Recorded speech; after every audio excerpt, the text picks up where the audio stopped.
ثم صدقناهم الوعد فأنجيناهم ومن نشاء وأهلكنا المسرفين.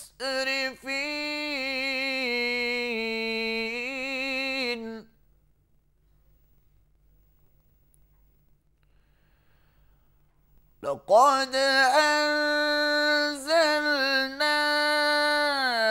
إليكم كتابا فيه ذكركم أفلا تعقلون.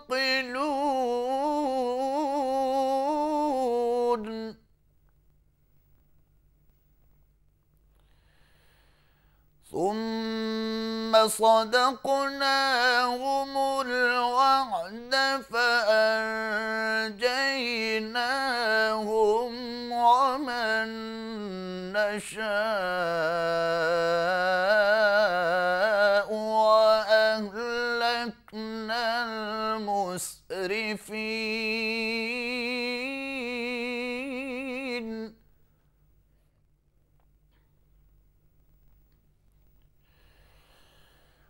لقد أنزلنا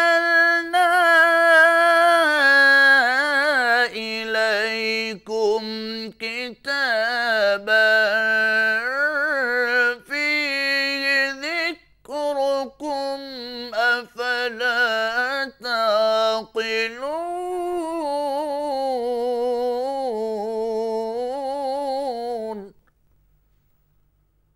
صدق الله العظيم.